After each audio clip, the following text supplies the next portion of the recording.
ছাত্র জনতার আন্দোলনের সময় সংযুক্ত আরব আমিরাতে বিক্ষোভ করে দণ্ডিত হওয়া ৫৭ বাংলাদেশির ১৪ জন দেশে ফিরেছেন। বিমানবন্দরে নেমে তারা অন্তর্বর্তীকালীন সরকারের প্রধান উপদেষ্টার প্রতি কৃতজ্ঞতা জানান।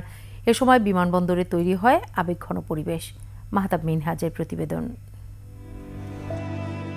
অবশেষে দেশে ফেরা আরব আমিরাতে সাধারণ ক্ষমাপ্রাপ্ত ৫৭ শ্রমিকের মধ্যে ১৪ জন শনিবার রাত ১০টায় দেশে ফেরেন। এর মধ্যে চট্টগ্রামে ১২ জন এবং ঢাকায় ২ জন অবতরণ করেন। পরে শাহজালাল বিমানবন্দরে ১৪ জনকে অভ্যর্থনা জানানো হয়। এ সময় কান্নায় ভেঙে পড়েন তারা। বিমানবন্দরে তৈরি হয় আবেগঘন পরিবেশ।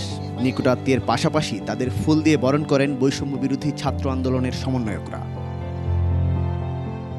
দেশে ফিরে অন্তর্বর্তীকালীন সরকারের প্রধান উপদেষ্টার প্রতি কৃতজ্ঞতা প্রকাশ করেন তারা। ডক্টর ইউনূস স্যারের প্রশংসা তো আমি কি দিয়ে করব আমি জানি না, যে উনি এত চমৎকার একটি কাজ করেছেন যে ওনার প্রশংসা করে আসলে আমি আমার ভাষায় প্রকাশ করতে পারবো না।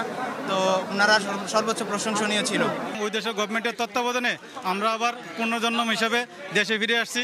আপনাদেরকে এবং বর্তমান যে গভর্নমেন্ট আছেন ডক্টর ইউনূস সাহেবকে আমাদের সকল প্রবাসীর পক্ষ থেকে আন্তরিক ধন্যবাদ জানাচ্ছি। এ সময় আরব আমিরাতে অন্য বন্দীদের দ্রুত মুক্তির পাশাপাশি প্রবাসীদের অধিকার নিয়ে কথা বলেন বৈষম্য বিরোধী ছাত্র আন্দোলনের সমন্বয়ক হাসনাত আব্দুল্লাহ ও সার্জিস আলম। অন্তর্বর্তীকালীন সরকারের মধ্য দিয়ে আমরা আহ্বান জানাবো, প্রবাসী সরকার যারা রেমিটেন্স যোদ্ধা রয়েছে তারা এই দেশের প্রতি যেহেতু ত্যাগ সবচেয়ে বেশি করে, তাদের ইনভেস্টমেন্ট যেহেতু সবচেয়ে বেশি, তাদের প্রতি যেন সবচেয়ে বেশি মানবিক হয়।